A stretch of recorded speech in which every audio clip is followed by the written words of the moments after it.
Every 2 minutes, a woman in the United States hears the words no one ever wants to hear. You have breast cancer. Each year, more than 300,000 women and 2,800 men are diagnosed. For many, it's not just a diagnosis. It's a detour, a battle, and a test of faith. And while early detection has saved millions of lives, over 43,000 women still lose their lives to breast cancer each year. Every statistic is a face, a family, a story of courage.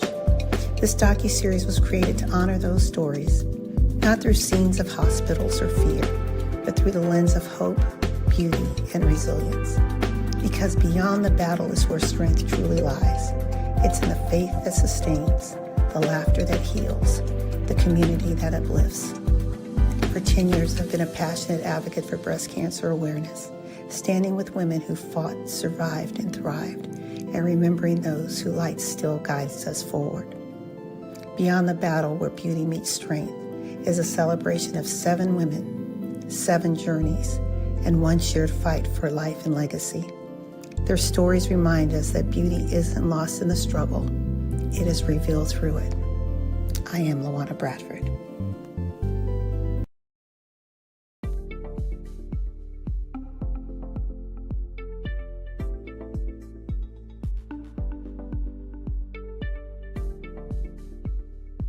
The fact of the matter is that I never really lost my faith in God, but I question God sometimes, and we're not supposed to question God. So I had to learn to listen to the whisper, right? And God does whisper to us. So during my journey, and not only did I have the breast cancer, I got divorced 3 weeks into radiation. So during this journey, I had to understand very, very clearly that there was a purpose for what I was going through, and also that God is absolutely with me. However, I can't use him as an excuse why I'm not moving forward. I can't use the excuse that I'm waiting for a sign. The sign is God woke me up that morning. That was my spiritual being that I need to move forward. And I can move forward. And I have God on my side. However, I have to take accountability, responsibility, and ownership to the activity that I need to do that God put in front of me. Strength is embedded in my DNA from people in my family that have been very strong in activism, for example, Ann Atwater and Assata Shakur, to the most important person that embodied strength in my life, which is my mother. So, I lived watching her show strength through most of my adult life, either recovering from multiple auto accidents and then her own journey with breast cancer. She went through 4 bouts of breast cancer. So I saw strength on a daily basis. I wanted to be able to exude that strength. I also wanted everyone to see that I live in a way that, I've got God as the forefront and that I have the belief that I'd make it through. And being in the corporate space for so long, sometimes I was an introvert, sometimes I was an extrovert, depending on the situation. But after surviving cancer, my whole perspective changed on life. I became an extrovert, like immediately. I started to pay attention to those little things that I took for granted while I was working that comfy 9 to 5. So survivorship really changed my complete perspective on life, my perspective on family, my perspective on business. And that's a good thing, because oftentimes we do take life for granted. So for me, I embrace life differently every day. It's my number one priority to, first of all, be grateful for what I have, be grateful and thankful for my immediate family, but also my siblings, my aunts and uncles, cousins, and friends, because life can change in the blink of an eye. And for me, it changed really quickly. Being in the office one day, having an appointment, and then getting the diagnosis, like it just changed. So survivorship allowed me to really reflect on what I see as most important in life. So for every day for me, when I wake up, it's truly a blessing, because some people don't have that opportunity to wake up every single day. So I embrace each day as if it would be my last. I make sure that I focus on family. I tell them I love them. I make sure that I am spending quality time with them. And I don't take that for granted. Before survivorship, I did. I'll see you this afternoon, or have a great day, and never really thought about not seeing them, never thought about not having the chance to tell them that I love them. And I do it every day. I am not afraid of things that I used to be afraid of, not afraid of doing things that I used to be afraid of doing, because tomorrow may not have that opportunity. It all started every morning with me when I opened my eyes and I looked up and I said, okay, God, it's another day that we're together here on earth. Okay. All right. So the power, and I lived in New Hampshire at the time when I was going through all of my breast cancer chaos. And I remember looking out the window, and everything was a positive sign for me. So if it was raining, I looked out and I smiled and I said, that's champagne from God. That's champagne from God. That's good. We're celebrating something today. Or I would look out the window and I would see snow and I would say, it's a good day. I'm going to make it to radiation today. And those are diamonds from heaven. Everything's going to be okay. And I would look at the sun and I would embrace the energy. So during the day, I knew that it was in the power of the day that God had granted me for me to be moving forward and to be doing as much as I can for me. It was my time, and I knew this, that I had to be absolutely selfish with self-love, self-worth, self-compassion, because of everything that I was going through. I also knew that God said, take care of you and everybody else will be okay. So let me just speak about my former husband. At that time, I could not grieve the divorce, nor could I help him with the challenge that he had, that he couldn't stick around for the cancer. That was not my responsibility to make sure he was okay. God said, it's your responsibility to concentrate on you because I need you. There's more to this story. Concentrate on you. So for me to be strong during the journey, I had to be able to see my small successes along the way. I didn't look at things in long term because the journey was quite long for me. So I broke things down into baby steps. I made it through the treatment this week. Big congratulations for that, and then move on to the next thing.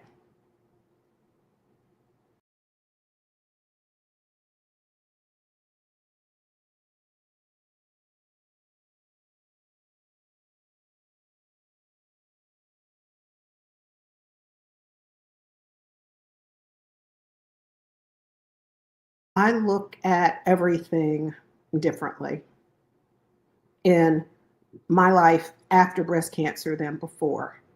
I made a decision to be unapologetically me. And so with that, before I had the breast cancer diagnosis, I often thought of, what I would do. I wanted short hair, didn't know how I would look with short hair, didn't know, how I would be perceived with making a major change with my hairstyle. And so when life gave me lemons, I made lemonade. So, I was thrusted into, you're now a person with no hair. So, see what you're going to do with that. Let the hair grow short, kept it short for a long time. So I want to grow it out. I'm going to do something completely different. I'm going to do locks. So I did that. Being a person that's more intentional about how I interact with my family, they are truly the most important thing in my life. And so just being more intentional about the time that I spent with my family. Absolutely, gratitude. I mean, gratitude was huge. I am grateful for every step of the journey. I am grateful for everything that I've gone through, because everything that I've gone through makes me who I am today.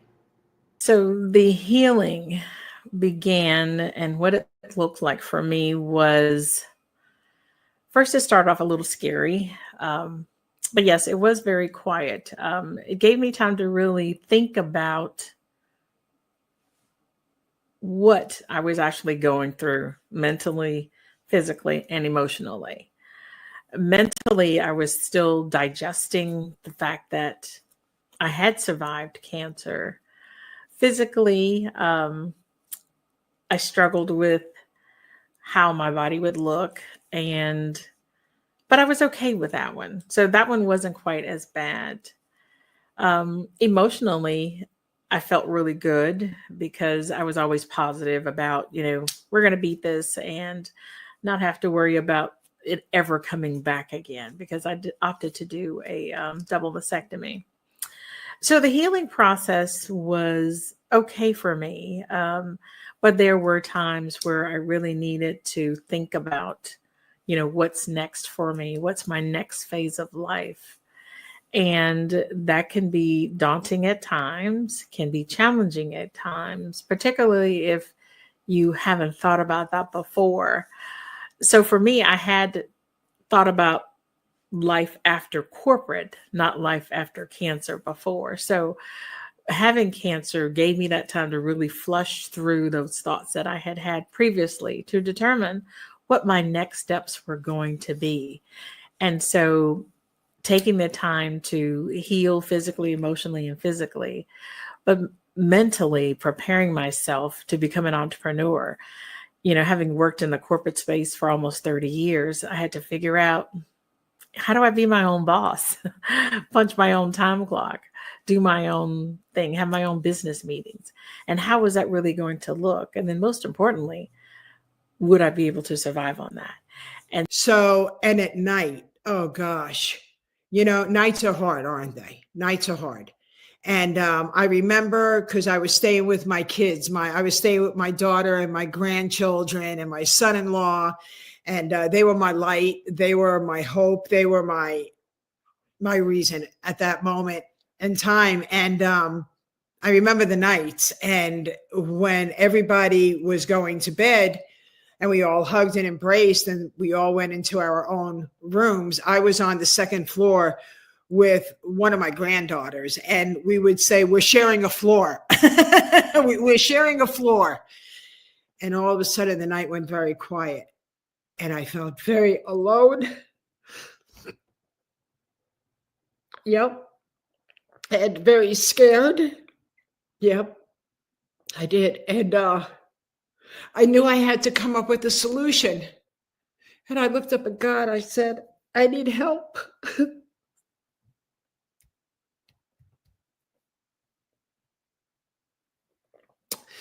And all of a sudden, honest to God, live life on purpose.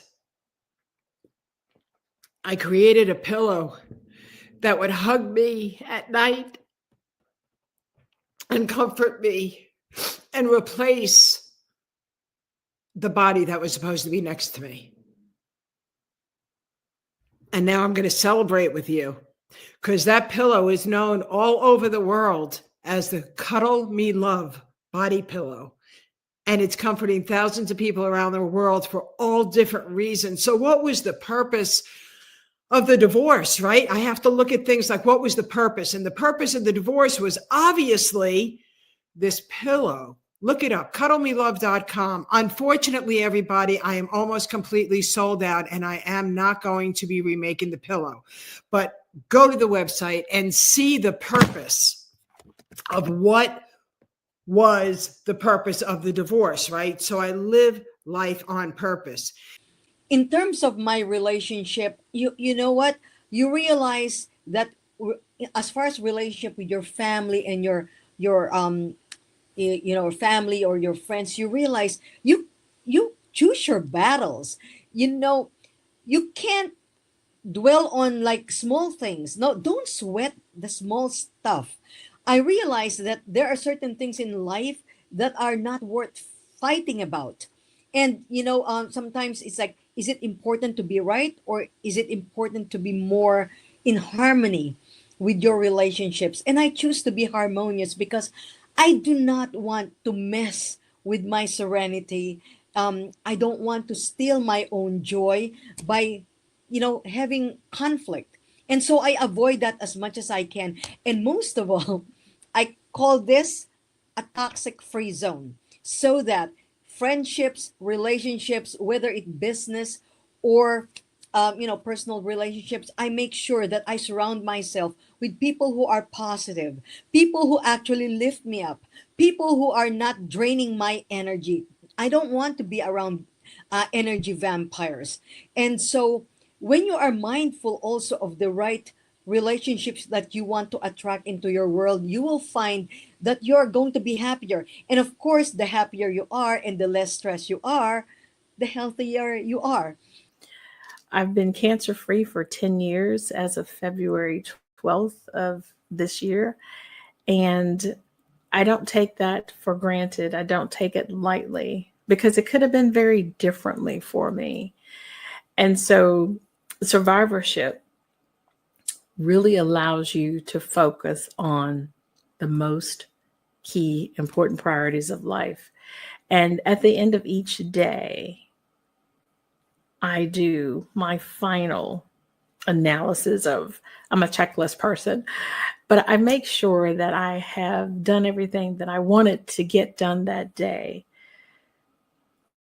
I volunteer more. I am a servant leader. I want to make sure that I do not miss out on any opportunities that come my way. And sometimes that goes a little too far. My husband says I get a little too crazy with that. But I don't want to miss an opportunity that presents itself to me. Because if I miss that opportunity, then it is what it is. It's a missed opportunity. So I don't want to have to say to myself, why didn't I?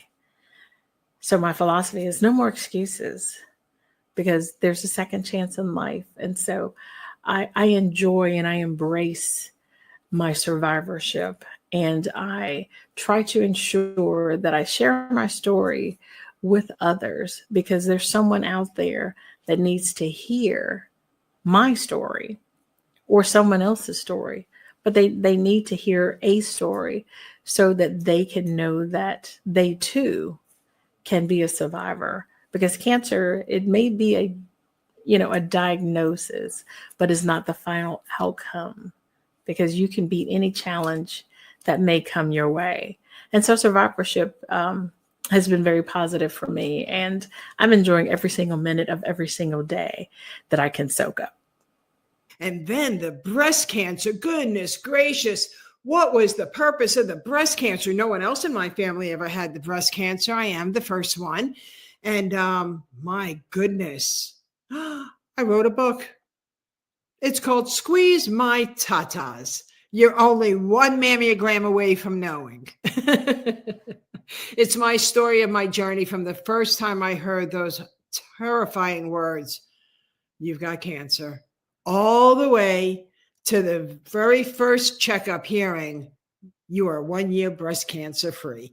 And in the back of that book is a healthy mindset, positive mindset workbook for you to help you through the challenges and to make you realize, I realized the power of the mind and the positivity.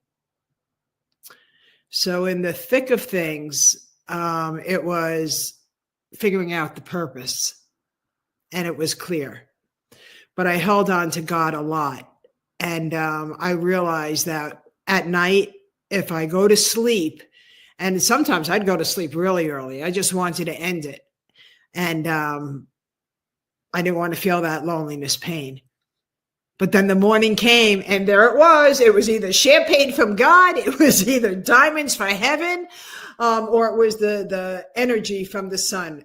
The energy of the sun was always there. How powerful is that? Yeah, that's my story.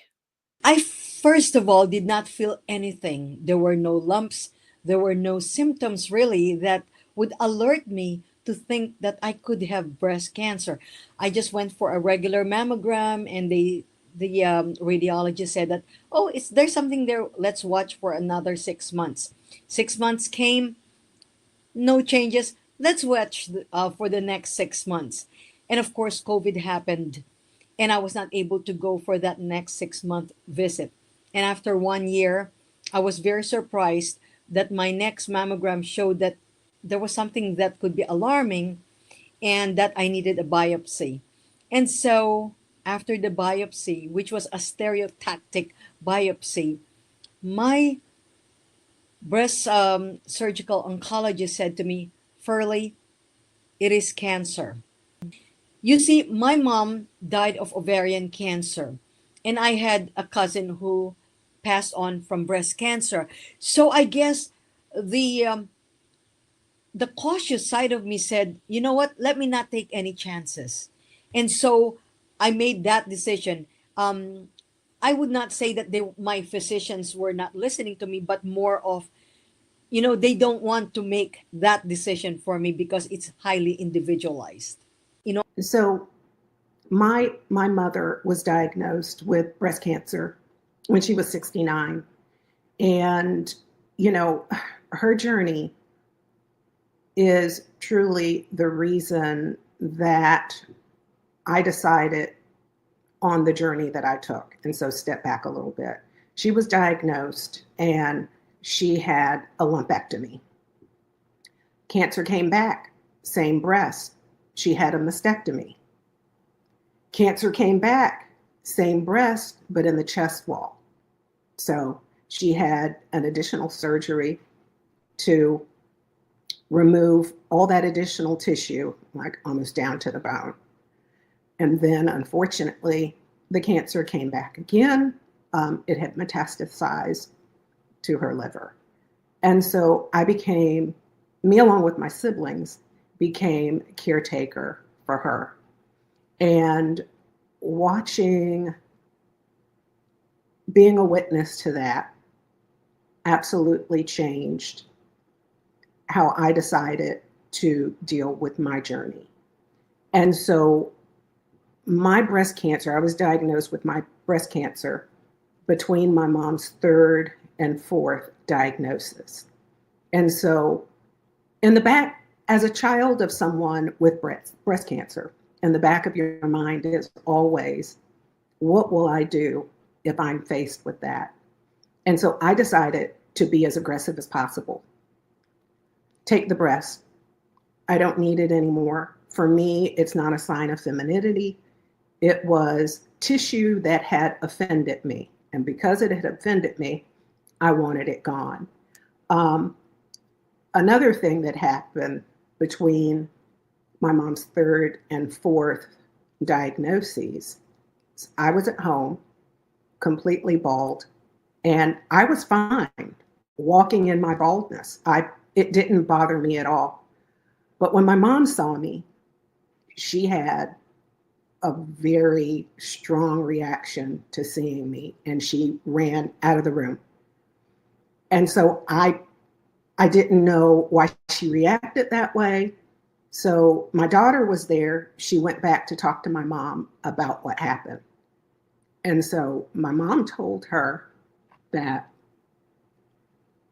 she would prefer that it had been her instead of me having to walk this path. And so because of the timing, I feel that my mom took it for me, and that's the result of her having the metastatic cancer that unfortunately took her life. But being a caretaker, it requires the strength of Job. It's very difficult to watch the person that was your first love expire. And I just felt that, as difficult as it was, that I had to be there so she would know that she was always loved. Life is so fragile, and we're constantly reminded just how fragile life can be, especially when we or a loved one is told we have cancer. Cancer survivor myself, I can tell you, we still feel very alone in this journey. There's a study that's been showing that patients who are socially isolated have a worse prognosis, have a worse outcome than patients who are socially interconnected. Buddies for Life is a non-profit cancer support group for those whose life has been impacted by cancer. Humor, hope, heart, and hugs. Humor, hope, heart, hugs, and a whole lot of love. Share this with your friends and family and support this community in every way you can. No one should face cancer alone. I am a chemo buddy for life. We are a buddies network. No one does cancer alone. Be a buddy. And we are all here for you as a community of love. We are chemo buddies for life. And if you've heard 3 words, you have cancer, for yourself or someone else, you belong with us at Chemo Buddies for Life. Healing through connections. See, we're all human, and we all at times break. And for whatever reason, God said it's okay to break right now. So here I am, the chief happiness officer that you know of that is always positive is breaking down before you, because you know why? It's okay, because that's why we're all here. And I'm not breaking down. I'm breaking down because of the resilience that I can't believe I had. I'm breaking down because the wound inside of us is deep, and sometimes it wants to come out. So thank you all for allowing me to embark upon your time for strength and glory. I appreciate you. Of course I cried. And after I cried, I asked a lot of questions, to the surprise of even my spouse, that I had the clarity of mind to ask a lot of questions, because I'm a clinician. I'm a retired respiratory therapist, and so I wanted to learn as much as I can about my disease. What stage is it? What is the nature of it? What kind of treatments I should be expecting? And what's the prognosis? And when she said that, she answered all my questions very intelligently. And then I followed up my question with, Doc, how much downtime are we looking here? Because I have a very busy 2022. And she just started to laugh. And she said, Ferlie, I love how positively distracted you are, because 90% of your healing will come from positivity. And from that time on, basically, I made my journey like a Facebook reality show. All the treatments that I had to go through, from the surgeries, I actually had 3 surgeries. I had 4 hospitalizations, including 1 to COVID. I had 12 cycles of chemotherapy, and I had 1 whole year of immunotherapy. And of course, I had to continue with hormone therapy. And I was followed also with an oncologist who was absolutely amazing. But through that journey, from the time I was told I had cancer, I made it a point that mindfully, I want this to be a powerful message for all of those who are going to be diagnosed, that this is not your label. This is not going to be your pink slip. Um, and quite frankly, I said, I am not going to make my diagnosis my identity. No way. So basically, from that point on, I took the public, my sisters out there who are also diagnosed with breast cancer and going through the same journey that I was going through, with me. So every chemo that I had, every infusion that I had with immunotherapy, I actually made it on Facebook Live, including the time that I actually had to get rid of my hair.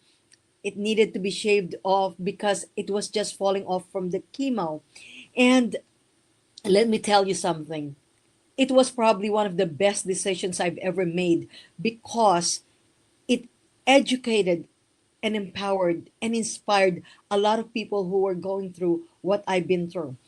One other thing that you must really be mindful of is that just because you do not feel anything doesn't mean there's nothing there. As a matter of fact, what I had, actually, I did not feel anything. I had no lumps. I just went for a regular mammogram, and basically they were watching it, right? And so I had the radiologist explain to me what they were looking at.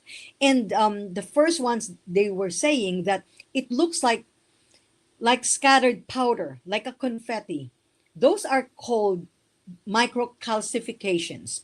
Now, it does not bother them when it's like all scattered like that, because they said that it's like debris of the body and the body is like sweeping it. However, if those tiny particles start to form into a line, that means it is already on the duct. And that is when they would order a biopsy. So what I'm saying to you is like, don't be misled. Just because you don't feel anything does not mean that you should not get a mammogram. Go get your mammogram regularly.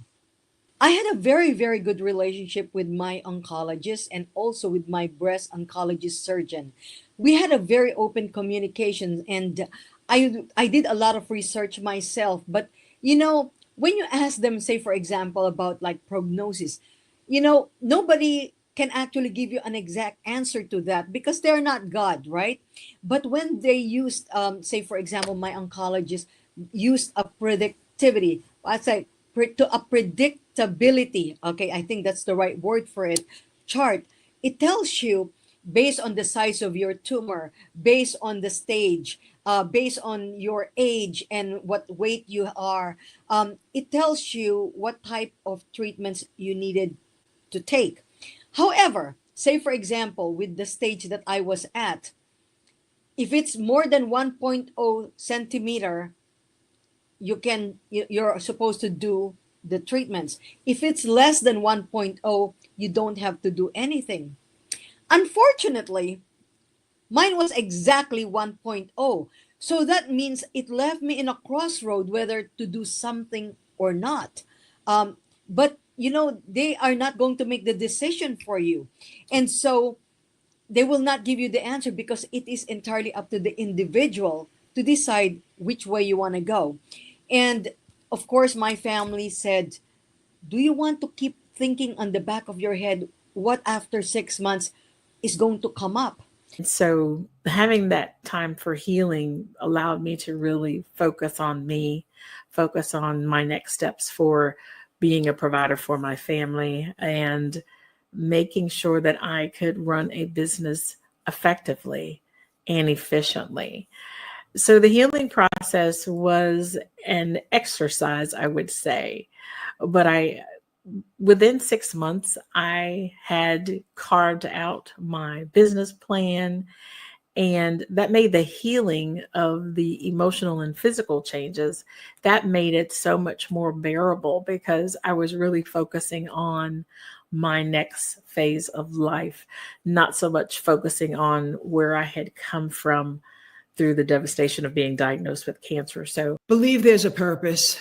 Really, really, really, truly try to think of what is the purpose. You know, it was, if you just wake up every morning with the positive thought as I'm here, and what is today going to bring?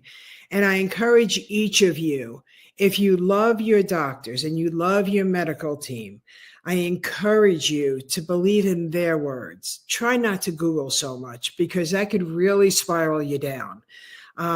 Everybody's situation could be the same, a little different, but what you're reading on Google could really scare the bejeebies out of you, you know? And that's not what you need. That's not what you need. So try to lean on your doctors and try to lean on your medical professionals and try to lean on your family. But for your family, I want you to lean on them for love and encouragement. But I don't want, if they're not in the medical field, you know, you got to be careful. Okay. And that's what I did. I made sure that who I was speaking with had the answers that I needed to hear, not that I wanted to hear. There's a reason God has chosen us to have the breast cancer guys, girls, right? There's a reason. What's the purpose? Listen to the whisper, follow your heart, and keep moving every day. And you know what? Keep moving forward every day with the things that you enjoy, See, there's something else that's coming to me. And in regards to what else is the purpose of everything that I've gone through. And because I'm very spiritual, we all know about this tree of life, okay? God keeps whispering, now that you have comforted thousands and thousands of people with the Cuddle Me Love body pillow. And it wasn't only for breast cancer, it was for multiple reasons, medical reasons, emotional reasons. Now that we are almost done with that journey, I need to take you on more of a spiritual journey. You want to know what he has me doing? Okay, the tree of life. It's even on the pillow. I am going to start making wire art tree of lives, to be continued. So I don't know what the purpose is for the tree of life, but what I'm sharing with you is that if you will allow God to spiritually fill you with your purpose and your passion, you're going to light up the world. You're going to light up your own life. And you can. And if you need someone to speak with, honestly, 603-660-6010. That's my number, 24/7. And I got to tell you, I'm going on 8 years breast cancer free. And I am thrilled that on October 22nd of this year, my birthday, I go to the oncologist, because on October 14th, I go for the mammogram. But on my birthday, I'm going to hear, congratulations, Woobie. You are 8 years breast cancer free. And that's the kind of mindset we all have to have, because we're all going to be okay, no matter what. So I believe that there are two types of people, and my husband and I talk about this all the time. Person A, you know, you're faced with something and you take a little bit of time to process, to cry, to grieve it, and then you jump into action. And then alternatively, the person who makes a decision to just wallow in that and not fight for themselves. So for me, you know, person A, and, you know, okay, this has happened to me. I have the hope and the belief that I'm going to get through this, but it's going to require some action on my part. And so I jumped in with both feet. And, you know, I want it to be the person that others saw as someone that was able to walk through this and come out victorious, and to be a person that did it just knowing and believing what the outcome would be. Well, after being diagnosed, I was actually still working from home. Kind of crazy. I was on medical leave, but I was still having my laptop working. But it gave me a chance to really think about my next phase of life. And so in that, the unexpected growth was I started a real estate investing business. And I wasn't sure how it was going to turn out, but it turned out to be phenomenal. That was an unexpected growth because I learned so much about myself. I learned so much about real estate investing. I learned so much about the business itself of running a investment company and building relationships and partnerships. And so I focused on that for 5 years and enjoyed every single minute of that. But then I had another unexpected growth opportunity that came my way, and it put me in another phase of business that I never even thought about. And it has continued to grow, and I'm enjoying that aspect of it. I still do real estate investing, not as much as I did before because I have another part of my business that I'm focusing on, and that's that unexpected growth. Was I prepared for it? No. But did I handle it? Yes. And so again, I'm just enjoying any opportunity that comes my way. If I feel that I can do it and give 110% of my time to be effective, then that's what I do. So again, embracing life, embracing the opportunities. And with that, unexpected growth does come. And you just have to be prepared to handle that, be prepared to do whatever's necessary to keep that growth happening. And so, again, just enjoying life and every single moment of it. Passion and purpose, I truly believe, go hand in hand. One of the things that awakened in me when I got cancer was urgency. I realized, we're not getting any younger. And even if you are young, you realize any illness can hit you. The rug can get pulled from under you. And so the procrastination part of our lives need to be eliminated, because the whole point is that nobody is guaranteed tomorrow. And so I keep telling myself, if there is something that I would like to do, I always say, why not? Why not? What have I got to lose? And purpose. I do things now with intention. I don't do things just because it's egotistical or it's because it just makes me feel good about myself. No, I do it now with intention, with the intention to create a legacy, with the intention to impact somebody's life in a very positive way. I want to make sure that I elevate others in my journey in this life.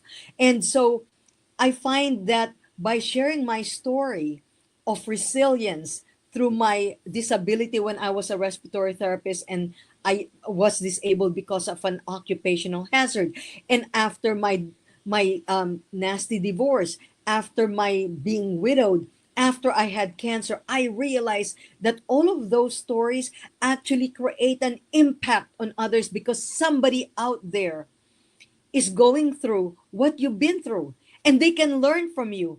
What good are we if we are not going to serve humanity by sharing the lessons we learned? And so for me, I live my life with great intention, with great clarity to serve, to elevate, and to empower others so that the legacy that I leave behind would be something that my family will be very proud of. You know, every time I go through adversities in life, I always make sure that I make my message, that what tests I've been through becomes a testament, a testimonial of what life could be. Quite frankly, one of the things that I love, one of the quotes that I love is from Carl Jung. He said, "You are not what happened to you. You are what you choose to become." Think of what legacy you're going to leave behind. Think of your procrastination that you now want to replace with action. You know what? Nobody's life is guaranteed. No tomorrow is guaranteed. So act now, and do it with joy and with the right intention in life. And also elevate your soul to God in the service of humanity. And also, one of the things that I always say is that Maya Angelou, she said, if you don't like something, change it. If you can't change it, change your attitude. Every single time you go through adversities in life, whether it be cancer or any other challenges, make sure that you always tweak your attitude so that you always see it from a positive point of view. What lesson is this situation teaching me? Learn from the lessons and then live your life with intention. So surround yourself with people that are positive, people that are going to speak life into you. Always believe that you are the only person that gets to make the decisions about your treatment plan and your anything that happens to you over the course of your life. You get to make that decision. And accept help when people offer to give it, and be very specific about what your needs are. You will be tired, you will be exhausted. If people want to know how they can help, tell them to bring a meal over, have DoorDash deliver something, just come over and wash some dishes, wash a load of clothes. But make sure that you're accepting the help that's offered and that you are, living and believing that you're going to make it. And also make sure that you have a good support network. I work with a group of survivors and our focus is advocacy. So make sure that you have those connections so that you'll understand, different programs that may be available in the community that can help you through your journey. It may sound crazy, but while I was in recovery, I was working on my PhD. And my professor was like, you should be on medical leave. I said, I am on medical leave, but I need to keep my brain going. And having that time to work on my doctorate degree as well as my dissertation, somehow that gave me relief to not think about cancer. It allowed me to really think about my next step of what I was going to do. And so I embraced it. I was nose to the grindstone, working on my dissertation, finishing up my last classes, and not thinking about where I had come from, but I was focusing on where is that dissertation going to take me? And for me, I'm a high achiever. I like everything to perfection. And so I wasn't going to let cancer hold me back. There were times that, yes, I did not feel like reading. I did not feel like writing at all. I had to force myself to do it. And I'd stay up late at night because it was quiet then. There was no noise, no television on or anything of that nature. My husband was asleep, but it allowed me to really think. And it just worked out so beautifully for me. So cancer was a bad thing that happened to me, but it allowed me to pursue and complete my dissertation because I had time to really focus on what was important to me at that time. And it wasn't, being down about cancer. It wasn't thinking about the whys and again, blaming myself, but it allowed me to really say, okay, you've got this time. Focus on what's most important and focus on what's going to help you get to that next step. So yes, I took the cancer and I turned it into a positive because I didn't want to be that person that allowed something to hold me back. So yes, I took control of the situation and I said, nope, cancer may be coming, but I'm not accepting that. I'm going to get my surgery and then I'm just going to move on. So for those that are listening, know that whatever you want to do, just go ahead and pursue it. You're going to have good days. You're going to have bad days as you recover. But if you maintain that positive attitude, have people around you that support you and will help build you up, you can get through anything. And trust me, my dissertation chair was a beast and I survived it. So whatever you want to focus on, you can do it. Just make sure that you have people around you that will help you and support you. And that's the main thing. When you have a great support system, you can get anything done. I have to really be mindful that I have to do certain things to make myself healthier. What I even put food in my mouth, I am mindful that, they're not, fat laden. They're not carb loaded, things like that, or a lot of sugar, I kind of minimize it just a little bit without feeling that I am deprived.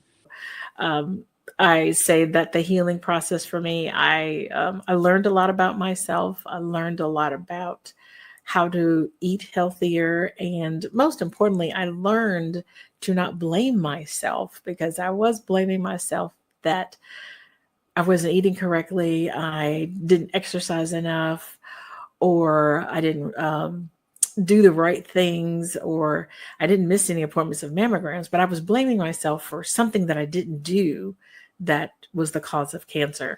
And after having some tests done, I realized that that wasn't the case. So the healing process allowed me to accept the fact that, yes, due to family history, there was the possibility of me getting cancer. So that healing for me was really important, because I was blaming myself that I didn't do something right. And then when I got the results that it didn't matter what I did, it was still going to happen. So I was able to move on and really focus on Linda, focus on starting my business, and focusing on being my best self. You are a high performer, leader, survivor, and somehow the mirror still feels like a test. You can run a meeting, but getting dressed can break you. Clothes don't fit the way they used to. Scars, numbness, tenderness, meds steal your sleep, energy, sometimes intimacy. You're praised for being strong, but you're tired of pretending you're back to before. That standard of beauty, it was never made for us. I'm Dr. Michele D. Clark, founder of Lift After Breast Cancer. At Lift, we don't chase the old standard. We raise a new one. Trauma-informed coaching, community, and simple routines to redefine beauty and reclaim your voice and confidence. If you're ready to lead boldly in the boardroom and feel beautiful in your own skin, apply today via our Fit form. Go to bit.ly/explorefitform. That's bit.ly/explorefitform. Begin your next today.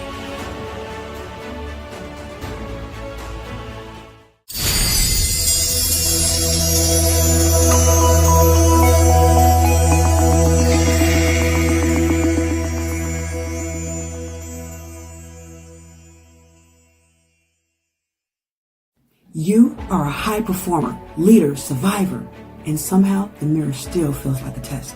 You can run a meeting, but getting dressed can break you. Clothes don't fit the way they used to. Scars, numbness, tenderness, meds steal your sleep, energy, sometimes intimacy. You're praised for being strong, but you're tired of pretending you're back to before. That standard of beauty, it was never made for us. I'm Dr. Michele D. Clark, founder of Lift After Breast Cancer. At Lift, we don't chase the old standard. We raise a new one. Trauma-informed coaching, community, and simple routines to redefine beauty and reclaim your voice and confidence. If you're ready to lead boldly in the boardroom and feel beautiful in your own skin, apply today via our Fit form. Go to bit.ly/explorefitform. That's bit.ly/explorefitform. Begin your next today.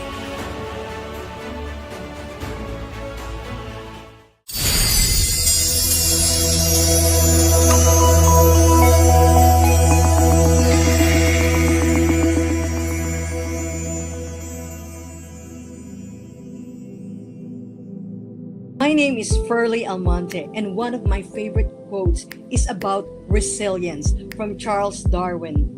It is not the most intelligent that survives. It is not the strongest that survives. It is the one who is most adaptable to change. I want to be remembered as the voice of hope and resilience. I am Woobie. That's what I like to go by now, aka Lyn-Dee Eldridge. It's not what happens to you, it's what happens for you. There's also a beautiful song that was from an artist that was on America's Got Talent, and it is Nightbird, and the song is It's Okay. I love it. I love it. And I think you will too.